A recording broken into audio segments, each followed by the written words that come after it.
Well, hello there. Welcome into my office. My name is, you can call me Berg. And we are here today because your workplace decided that it would be proper for all of the employees to make the Myers-Briggs Type Indicator test in order to find out more about their personalities. Oh, you think you have seen me before? Well, I doubt it, although I do have a twin who is working in a night open bookstore. I think it was called the Elusive bookstore last time I checked with her. So, if you have seen anyone remotely like me, it may or may not be my sister.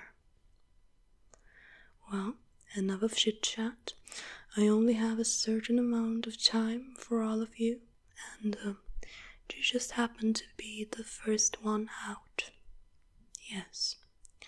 So, we just need to make some basic notes about you to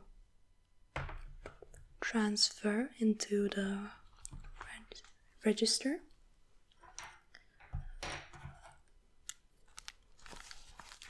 So, what's your name?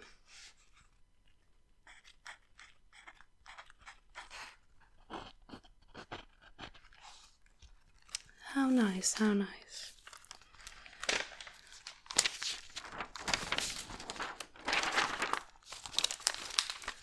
And your occupation, I already know of. What is your position within the company?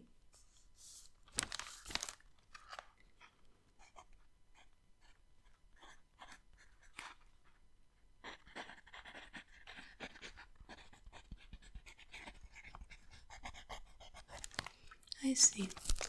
So you are quite new to this company, yeah? It's fine. It's not that I care too much anyway, but yeah, we need this for protocol later.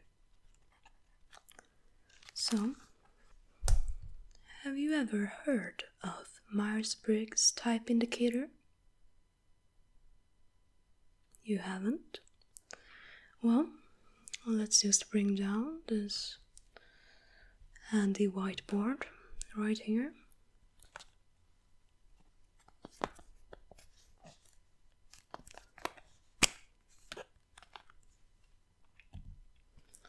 So you see,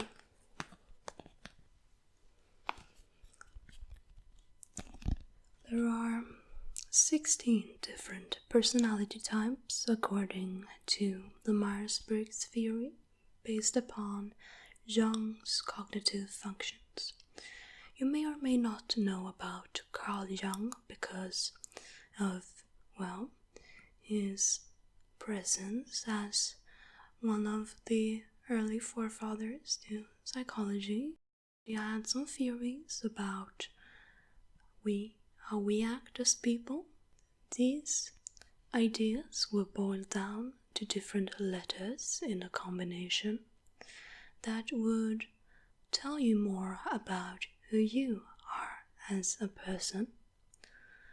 This specific test, the Myers-Briggs, was created during World War I, I believe.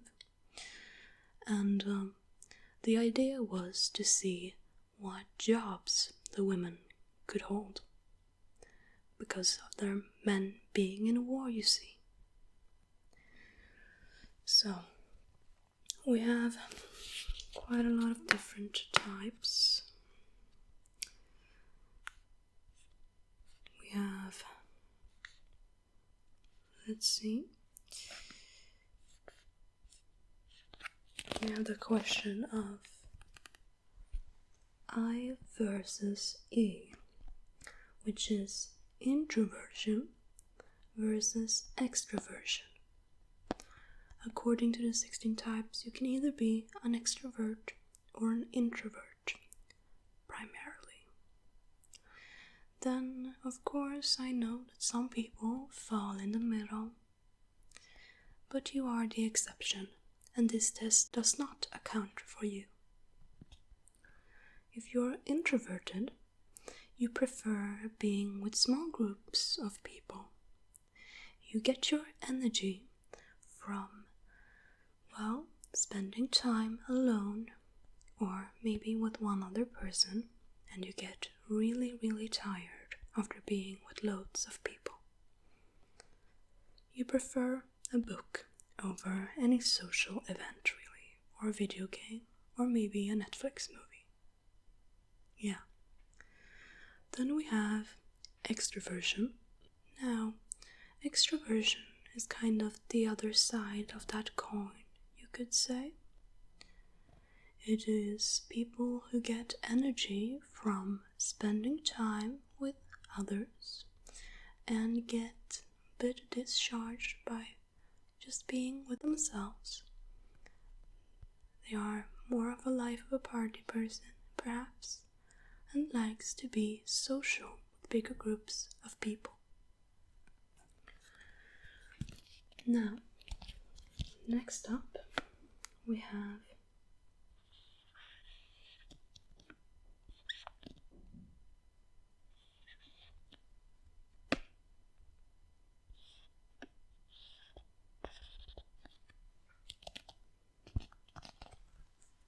S versus N. S means sensing, N means intuition. And if you're wondering why it has an N, it is because we can't have two eyes, because people would find that confusing. So, it's about how you get and how you handle information.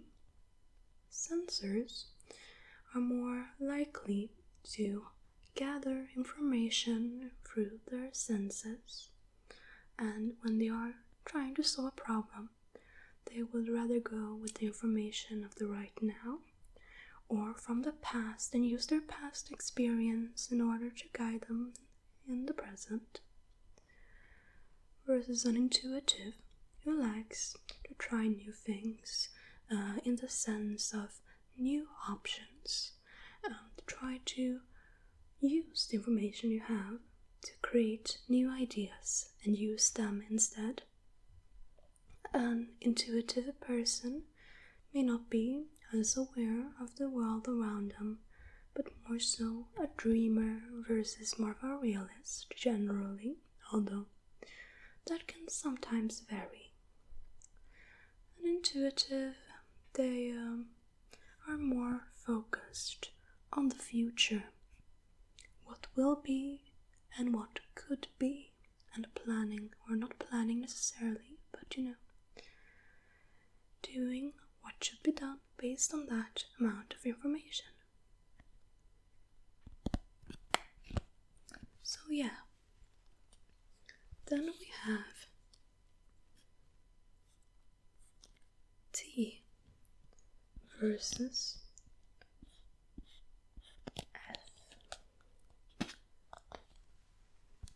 T versus F. And this is about how we make our decisions. A T, well, T stands for thinking, and F stands for feeling. Now, when you do make a decision, do you more so base it upon what is logical, the information you have? Are you analyzing everything with the help of objectivity and what may or may not be the best way of action? Do you make pros and cons list, maybe? Well, it can be seen in many different ways. And if you are a feeler, then perhaps you make your decisions mostly based on your gut, in the sense of what makes you feel the best, what makes other people feel the best, what is morally right and morally wrong. You may care more about other people's feelings in, for example, a group environment instead of being right about everything. So it all depends. Then finally, we have J versus B. J versus B. Now, J stands for judging, and P stands for perceiving. This is about how you handle the external world. If you like to be more spontaneous, you might be a P. You don't like planning. You mostly prefer to do things as they come and keep your options open. You may not be as organized, but you can be very, very good at improvisation. A judger, on the other hand, is someone who wants order in life, likes to make plans and timetables and stick to them, to keep organized and, well, follow their plans as well as they can instead of just, following the P and let new options come in, because they know that if they want something done, they have to plan it. So,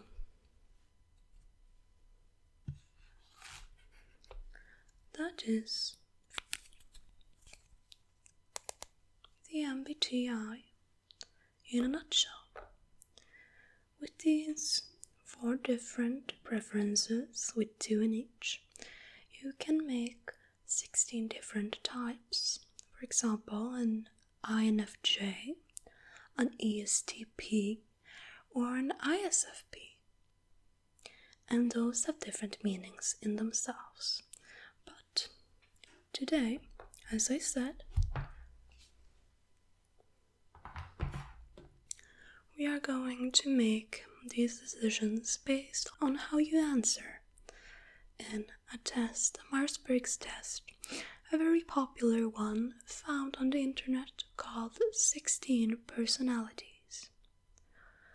What's different with 16 personalities is that you can get 2 extra letters, turbulent or assertive. Depends on how neurotic you are, so it's kind of picked right from the Big 5 personality indicator, if you know what that is. But we're not here for the Big 5 today. We are here for you to answer our questions, and I will be your guide, helping you as good as I can. Now, remember that it's very important that you are truthful. I can see through all lies, and if you are not truthful, how then can your workplace help you find tasks and make a working environment that fits you perfectly, if you know what I mean? Okay, so I will just take up the notebook, and I have a computer here with all of the different questions. Now, the test is made in such a way that if you agree, you can give it a score of 1 to 3. A 0 means you do not really have any opinion or preference in the topic. Try to keep the zeros to 0. And a 1 is you agree a little, 2 even more, and 3 you agree definitely. You can also get -1, -2, and -3. They are made in the same way. -3 is the most disagree, -2 a bit less, -1 just a little.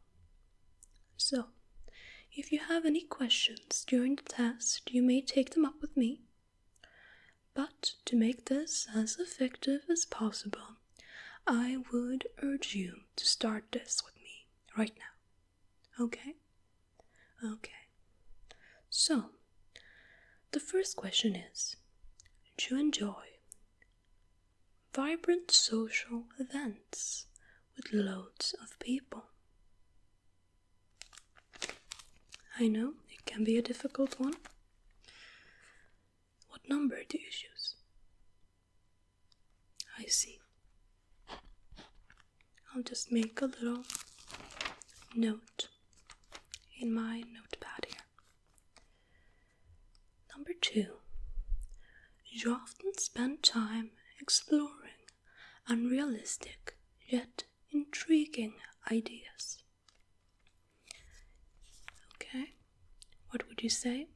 Do you like to play around with things that perhaps won't help you but can be very, very interesting and fun to think about?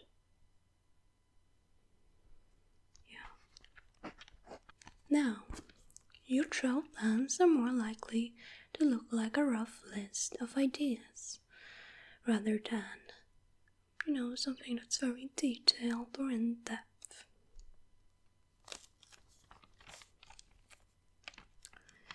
Yeah, I can see that. You seem like such a person. You often think about what you should have said in a conversation long after it has taken place. That's a common answer. I'll mark that down. If your friend is sad about something, your first instinct is to support them emotionally, not try to solve their problems. Yes, I see. I'm trying to refrain from answering with my own answers here. I do not want to change your opinions, but, well, that is the opposite of me, I'm afraid. But it's good that you might be a bit more balanced than I am. So, let's scroll. Scroll, scroll, scroll.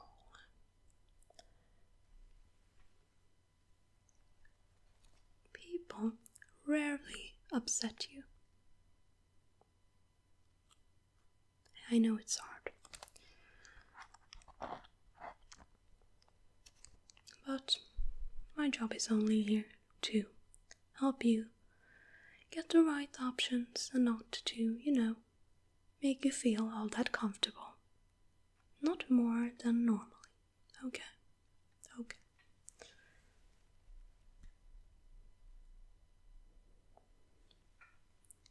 You often rely on other people to be the ones to start a conversation and keep it going.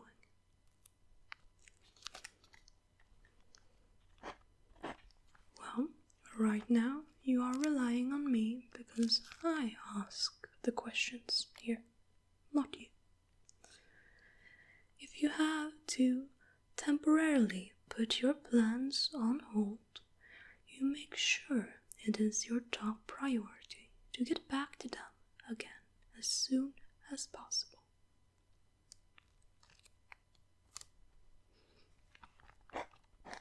I understand why you chose this workplace then. You rarely worry if you made a good impression on someone you met.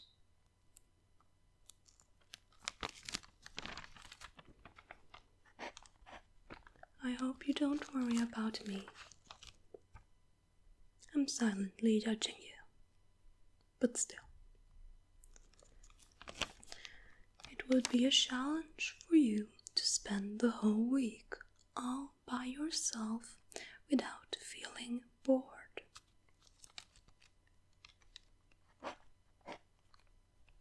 You are very fast at answering these, and you do it very honestly, it seems, which I appreciate that quality in people. Efficient it is. Okay, so would you say you are more of a detail-oriented person than a big picture person?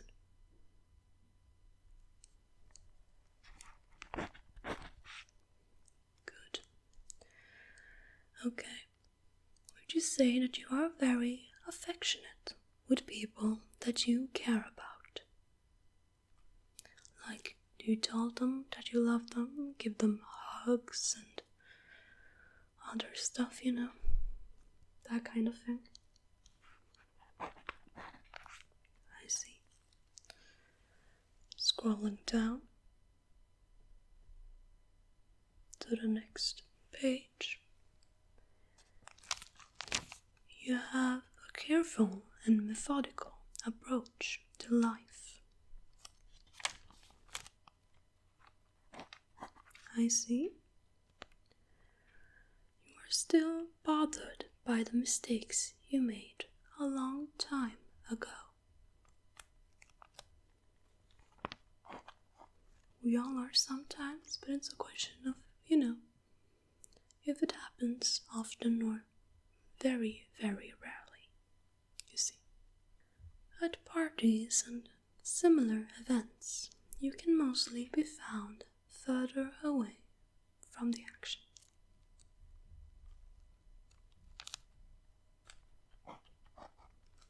I see. You often find it difficult to relate to people who let their emotions guide them.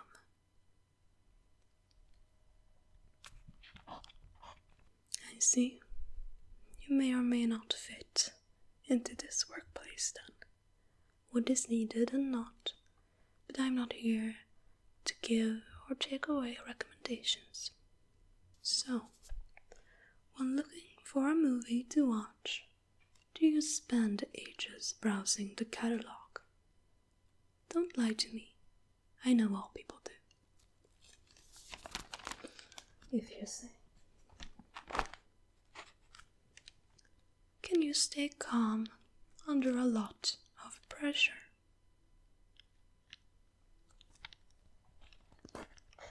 Marking that down then, we are about 30% through now. You're doing your job, and I appreciate such.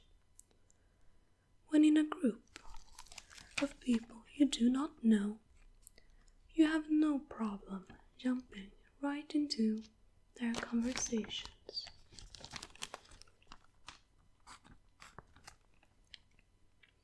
I see.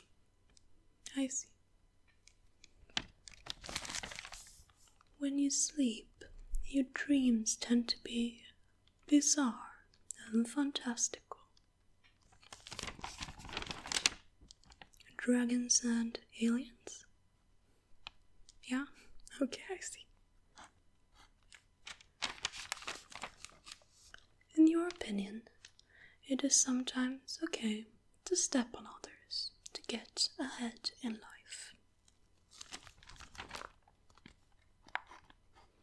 Not to be that kind of person, but it would not confuse me in the slightest if that is how your boss got where he got. I see. You are dedicated and focus on your goal, only rarely getting sidetracked.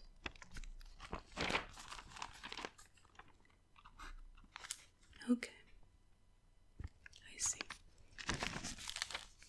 If you make a mistake, you tend to start doubting yourself, your abilities, or your knowledge.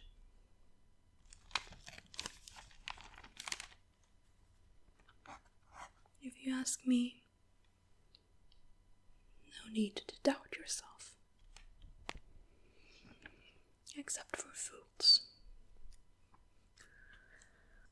At a social event, you rarely try to introduce yourself to new people and mostly talk to the ones you already know.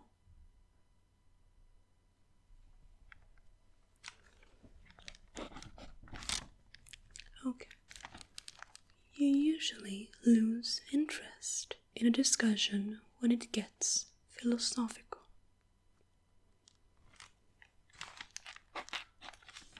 Same with me. You would never let yourself cry in front of others.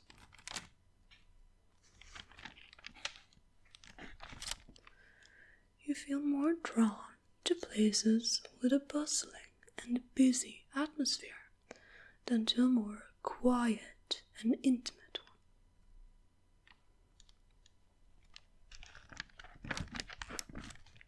You like to discuss different views and theories on what the world could look like in the future.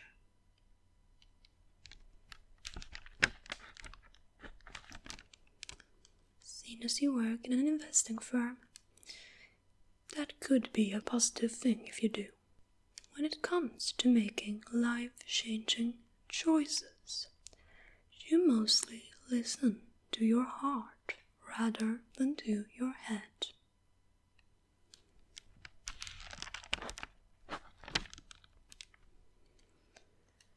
You cannot imagine yourself dedicating your life to the study of something that you cannot see, touch, or experience.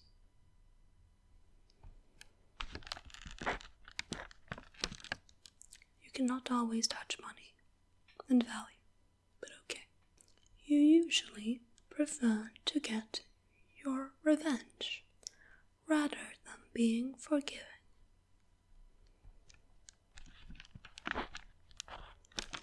Revenge is a dish best served cold. You often make decisions on a whim. Not thinking them through, being a bit too rash.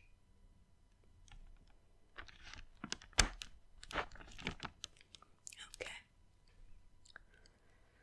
The time you spend by yourself often ends up being more interesting and satisfying than the time you spend with other people.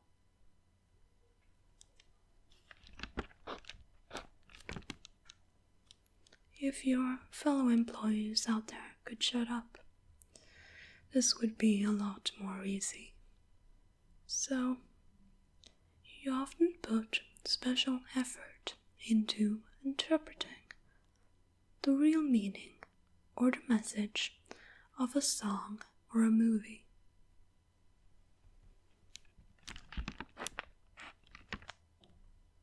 I see. You always know exactly what you want.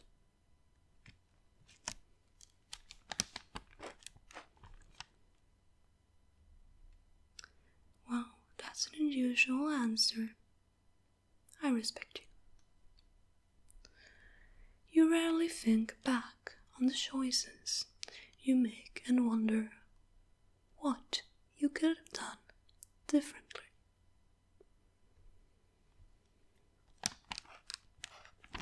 I know some of these questions might sound as repeats, but those are the most important ones to see what your natural preference is through comparing and contrasting.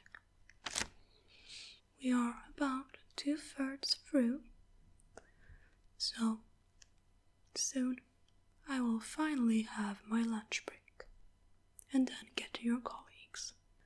When in public places, you usually stick to quieter and less crowded areas.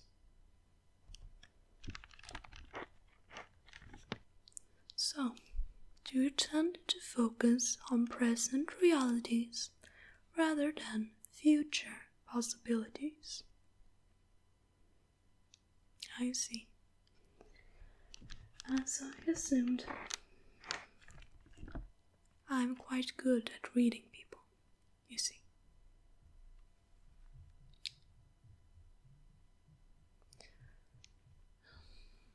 But apparently not to make them shut up. Okay. So, would you say you often have a hard time understanding other people's feelings?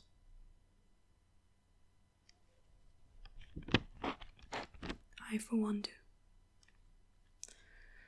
When starting to work on a project, you prefer to make as many decisions up front as possible.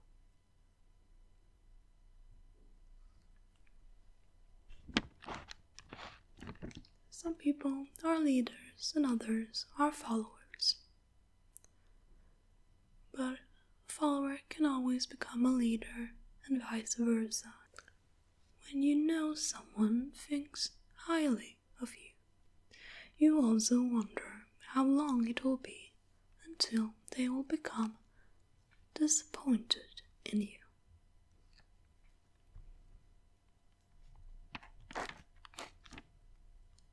I see. Do you feel comfortable just talking to someone you find interesting and strike up a conversation? Not being forced by work like this time? No, nothing like that, just striking it up on your own.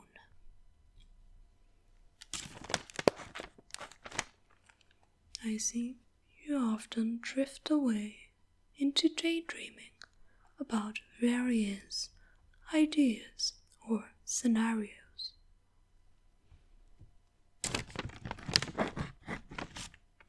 I see. You look after yourself first, and others come in second.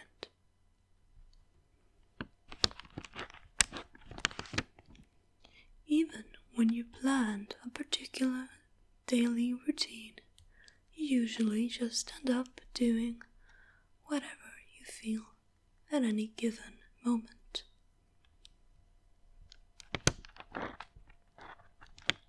Some people are good at planning, others clearly aren't.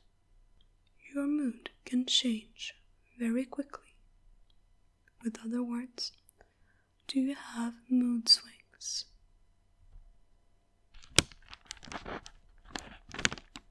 Okay.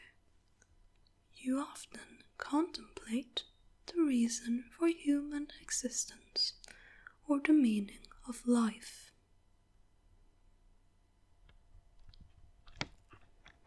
Well, then I will answer you that the meaning of life is to die. No, not really. I'm not that cynical. So, do you often talk about your own feelings and emotions? You're doing that right now. You have got detailed career development plans stretching several years into the future.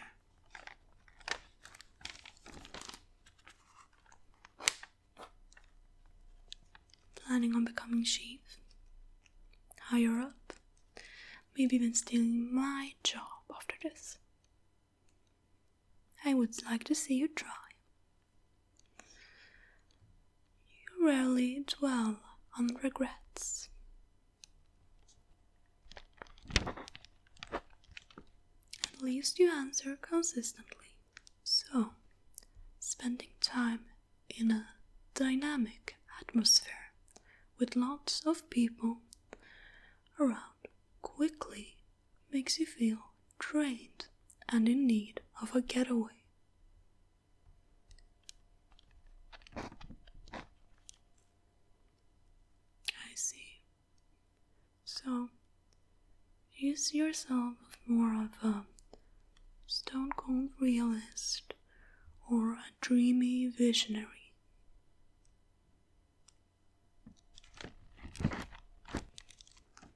Do you find it easy to empathize with a person who has gone through something that you never have?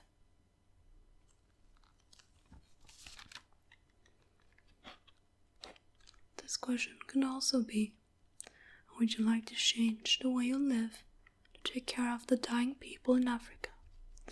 But if that was a question, most people today see as how many choose to act would say no.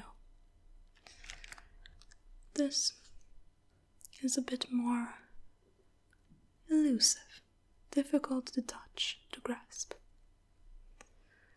So, your work style, is it closer to spontaneous bursts of energy or an organized and consistent effort?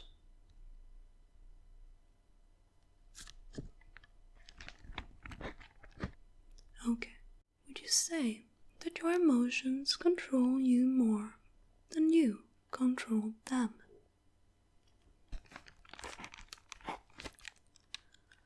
After a long and exhausting week, a fun party is just what you need. Okay. I hate parties. I know you would never have guessed. You frequently find yourself wondering how technological advancements could change everyday life.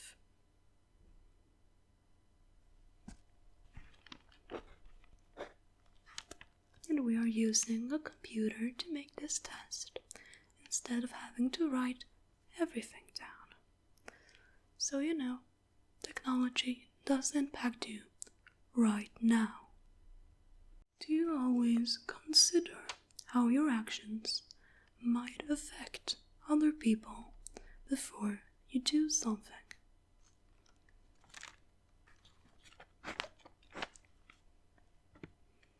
What a people person. Do you still honor the commitments you have made, even if you have changed your mind and heart?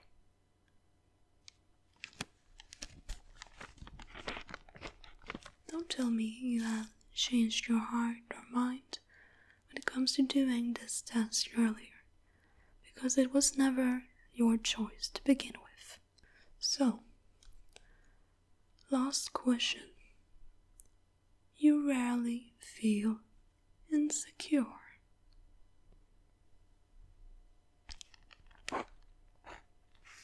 Okay. So, because I need my lunch break as much as the next person, I will count the score for you, and you will get an email in the afternoon tomorrow telling you what your result is, and we could make other plans to perhaps go through what it actually means.